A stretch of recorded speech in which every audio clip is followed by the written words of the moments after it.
so sad. The tears are in your eyes. Come on and come to me now. And don't be ashamed to cry.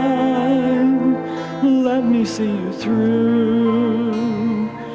'Cause I've seen the dark side too. When the light falls on you and you don't know what to do, nothing you can do could make me love you less. I'll stand by you. Well, over the years, I've spoken to a lot of audiences, and some small, and some 1,000 or 2,000 people. Never nervous. But you guys sure have me scared.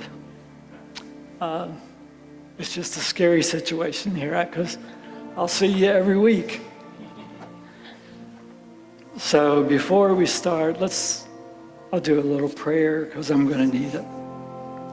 God, I know you're listening, and I think you are an eternal optimist who sees the glass half full. Well, I'm that way too, but it's hard to see sometimes. So God, be with us here today, as the words I speak are from you, but also even more so from the people here at Avon Christian Church, and the Scouts and others. Bless these words to be spoken, heard, and understood, so that no matter what level we see in our glass, we see it getting closer and closer to full. And ideally, this is what we would like to have. Even when life adds a new path to choose or a new challenge comes along. Amen. Amen. Well, I'm sorry, but if you're still working, you've probably heard there's no such thing as a challenge. They're all opportunities. Yeah. I'm blowing that out the door since I'm not working anymore. So my intent was to say a few words, because the song you're going to hear, you hear the maybe a slightly bad part or needed part, but then you hear the other part where the person is going to support them. So, they told me to write down a few things I wanted to say, and it was 5 pages long. And they said, nope. It was either that or get a speed reader. Anyways, so there you are. You're moving along, just smoothly along in life, and all of a sudden, there it is, right in front of you. Detour. Have we seen any of these this year? Everywhere. Even the detours had detours. And that's kind of what we saw here at the church. There are things that came along and detoured our lives. So anyways, there you are, moving smoothly during the detour, but you end up where you wanted to go. And maybe you saw new things you never knew, or just went away, gosh, I didn't even know that was there. So we don't always get a warning that it's a detour. But eventually, we get to where our destination was. And if you saw Harry Potter, there were the moving staircases, and you'd start up here and you'd go there, but you want to go over there. So I don't know how they ever got to the right place, but it happened. And it usually happens here. We eventually get back on course to the right destination. Well, I just want to talk a little bit about me. And it may seem like a little bit more than a little bit, but that's it. Anyways, I had a global position at work where I was the only position in our whole company like that.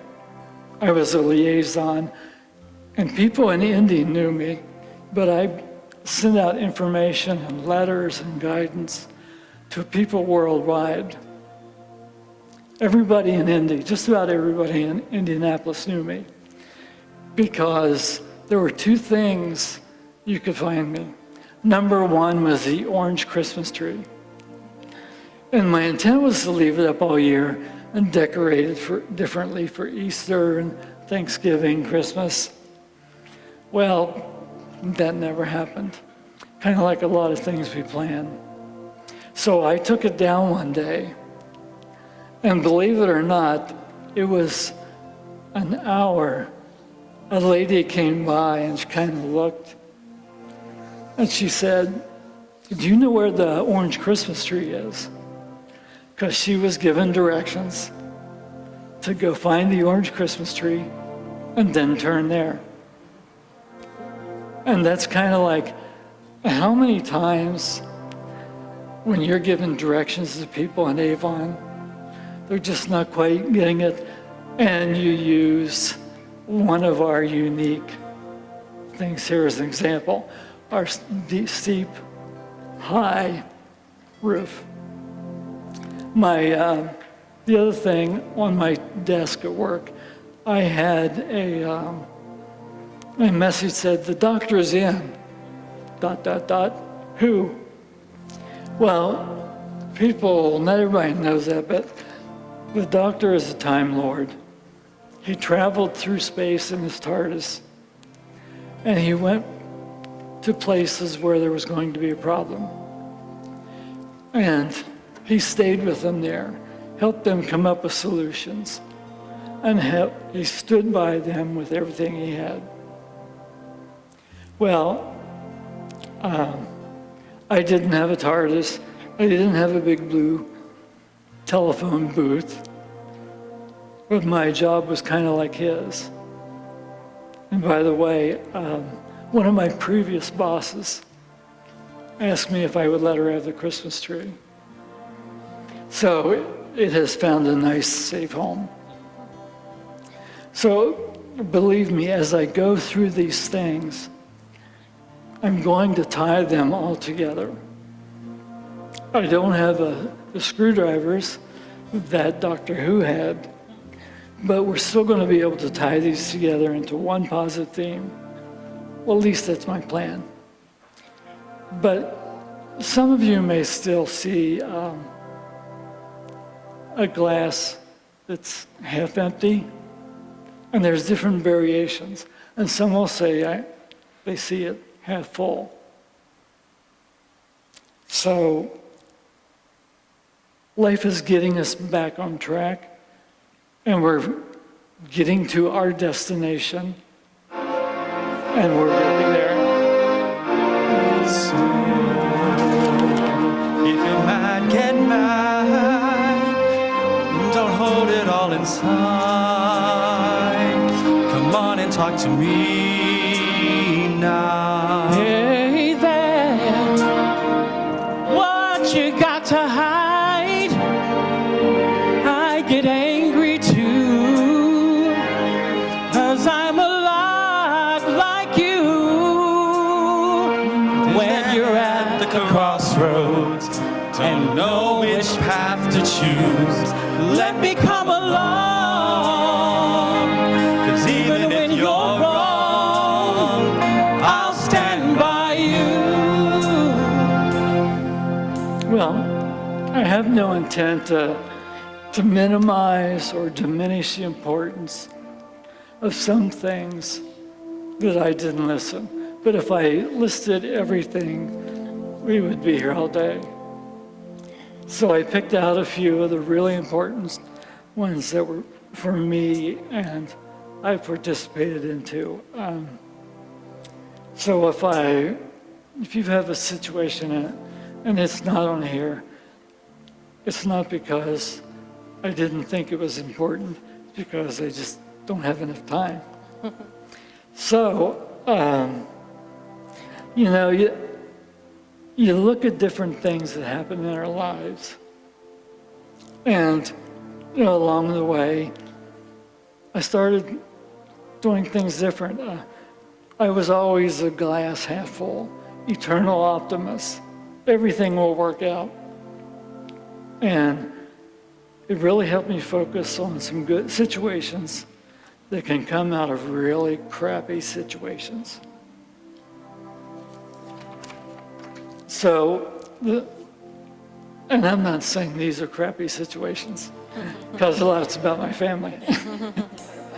But our youngest, Aaron found his true love and was going to get married.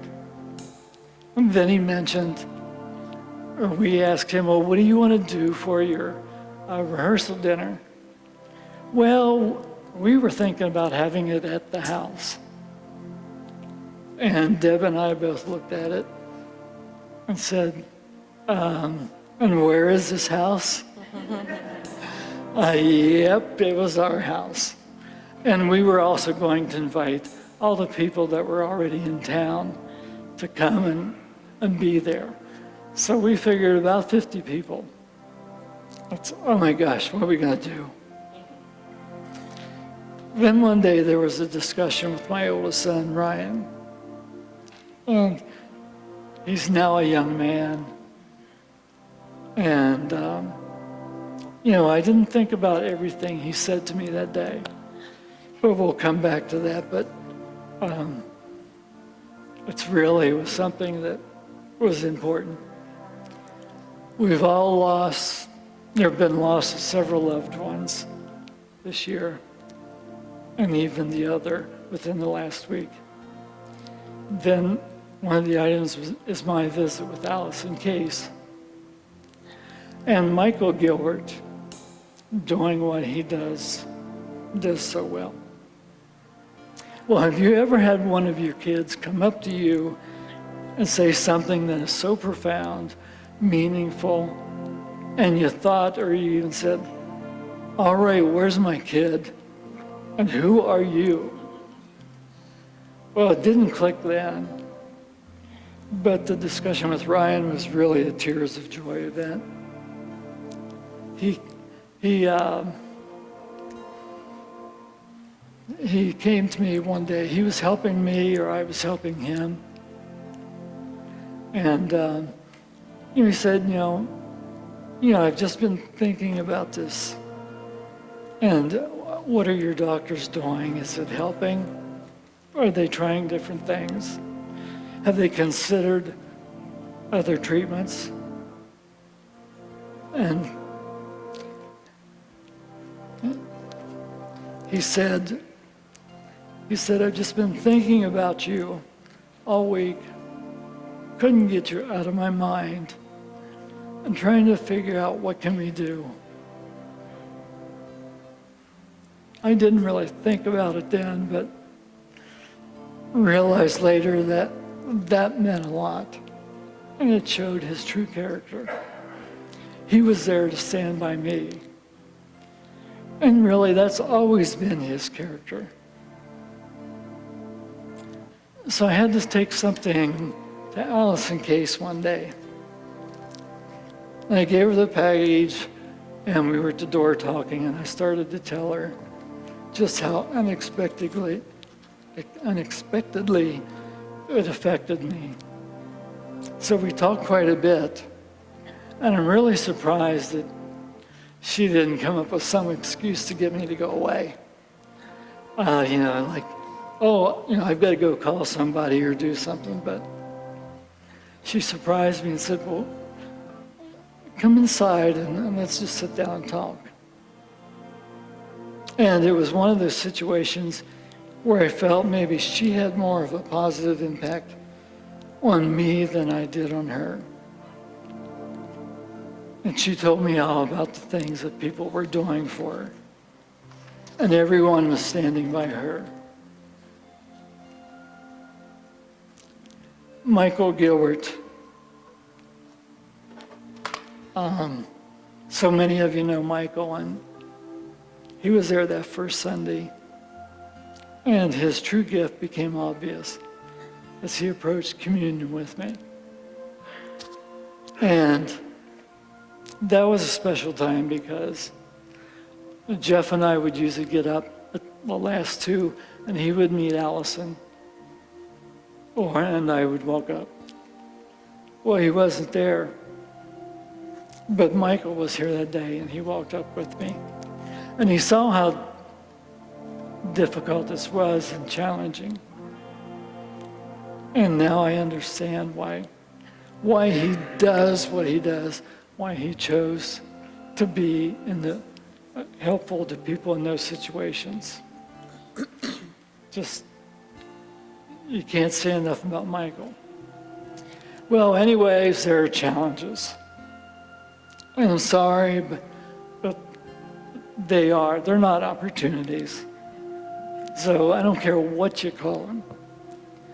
And this church, and I'll get to the Scouts and everybody, as soon as there is a challenge, everybody jumps to assist, whether it's providing meals or providing rides to people, supporting Family Promise, or just doing something real small that seems really, nothing to it, but that could have a tremendous impact on somebody's life. Then there was kind of the beginning of the final decision. There was just one horrendous day at Trip. I was at work, had gone to some meetings, and getting ready to go to another meeting, I got up and I told the guy working beside me, we need to go to ER right away. And after all the ordeal, I'd swear Tracy Wheeler got there before we did, because we weren't there very long, and she walked.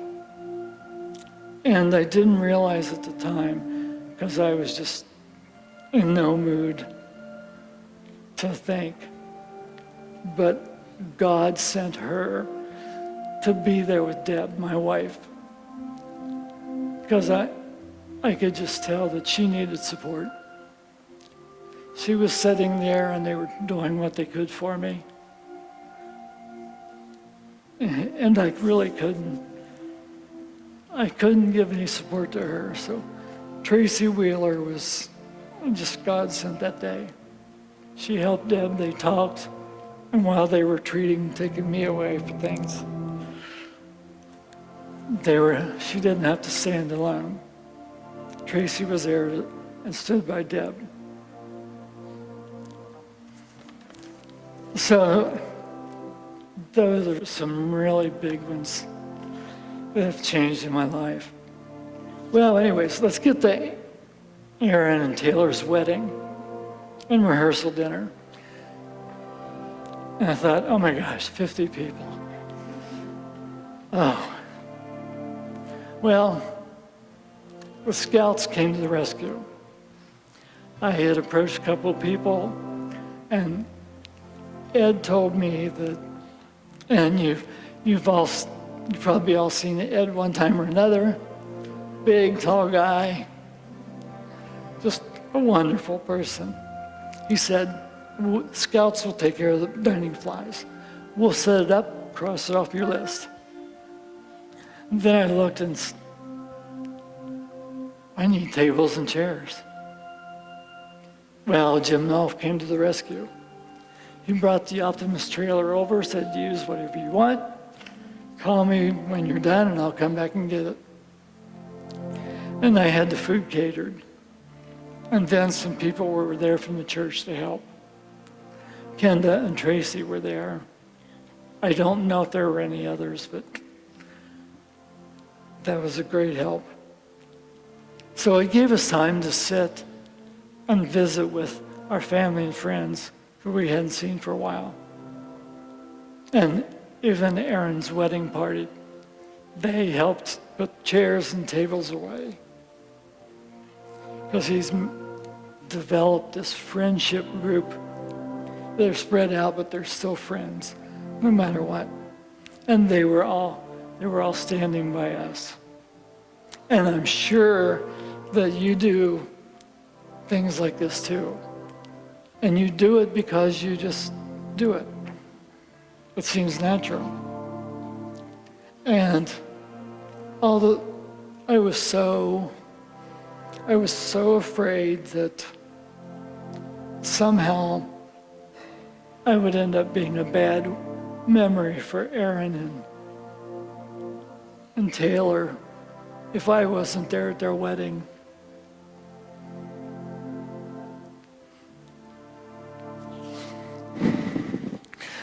And I didn't want to be the thing they would remember the rest of their lives. And so everything went great. The rehearsal dinner, we got through it. Came home one day and I noticed the canopies were gone. So it was just a great time, and you all contributed. Well, have you ever had that one aha moment when you finally get it, and maybe you don't quite get it? But late Saturday nights, the focus is usually on comedies, but then they switch over to religious shows, either a small message or singing, and I think I dozed off, but for some reason I woke up and this song was on there. It was kind of confusing, so I had to listen to it close to 100 times, and it's called I'll Stand By You.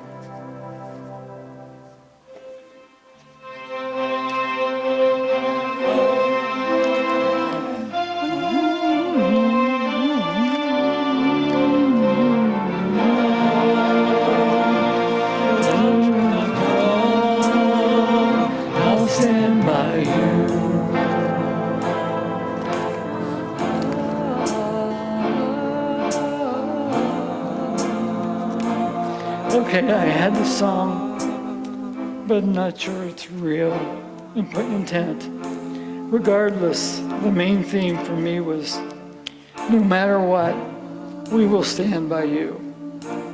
I was getting more and more inspired because our family had taken in people, friends that Ryan knew, and they were people that he knew didn't have anywhere to stay. One guy was kicked out of his house, his family. Another couple were driving back and forth from Purdue every day or sleeping in their cars. But anyways, he would bring those names and say, can they stay here? So we've had 5 or 6 people come and stay with us over the years. And some for a day, some for a month, some for a year. And when he would ask us, all we could say was yes. Well, I finally had to quit work because of my health. And the first message came back from our sales people. And then I got 5 or 6 more from them. And they all said the same thing. I remember the first day I heard your name, or I talked to you, or I asked you about this question, or you helped me. They all wrote the same things, that how I had such an impact on their success and the company's success.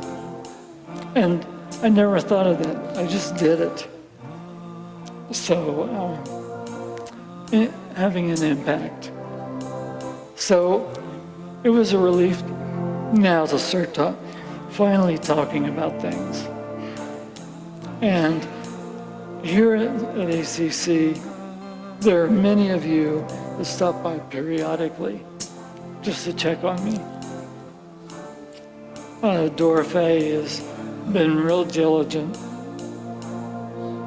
and JD's always, seems like he's always here, and Paula, always checking. And one person, honestly, I'd never expect, Mike Lynch. And maybe it's because he always sits over there right in front of me. But quite often he comes up to me to see how things are going. And we've had Kurt for quite a while, blessed with his talents. And he checked with me. He would call me almost every day and see how I'm going, even though he has his own things to deal with. Well, there are many others. But anyways, the song we got is I'll Stand By You. It was done by the Pretenders in the 60s. And somehow mine mentioned that song. And it's something that Rob mentioned first service about the 60s. There must have been some unique tie there. But some of you probably remember the song. It's all of a sudden this year, it just was jam-packed, and I realized this is it. It describes a commitment to step up and help when there's a need, and that was it. Focus on the good that can be done, and it may have a big impact. Today, next week, a month, a year, 10 years from now, somebody may remember that one little thing that you did for them. So when we sing the song, you'll hear the person committing to be there to help them through and stand by them. So maybe you've been the recipient of all this help, or maybe you've been one to provide it, but never thought about it as having an impact. But believe me, anything you do can impact lives. So as you saw the first slide of glasses, they were ideal. The levels kept going up. And then the other slide was the glasses at different levels. And that's the way we were going, like over the past year. But in spite of these challenges, we kept moving forward, and people were making sure that we were keeping our eye on the target. We put a live feed to the nursery. We've had Kurt for a while, and blessed with his talents. We've had speakers from outside, and we've had speakers inside. And we have more members stepping out on faith. We have a new director of music, Paul. Our new senior minister starts this week. Michael Gilbert support. And, Paula. And yes, of course, Paula, you can't forget Paula. Well, the glass is going to overflow, and a second glass is starting. So I'm sure we'll have more opportunities to fill one. A big thank you. It has been a busy year for us to be there to assist, support, and impact many lives. And you're saying, I'll stand by you. I wasn't sure I could do this alone, as most of our praise team was going to be away. So Paul brought in some people who are fantastic. So as you listen to this, listen for the opportunity or challenge or whatever you want to call it. But regardless of what you call it, the focus is a commitment to stand by you.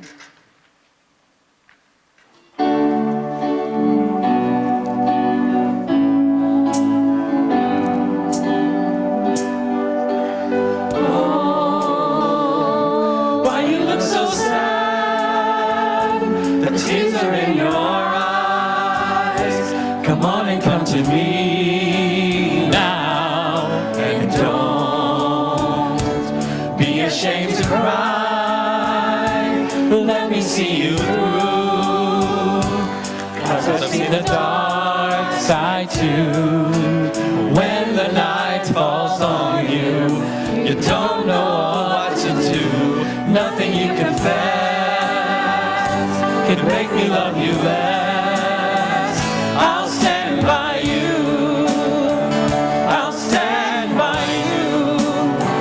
Won't let nobody hurt you. I'll stand by you. So if you're mad, get mad. Don't hold it all inside. Come on and talk to me.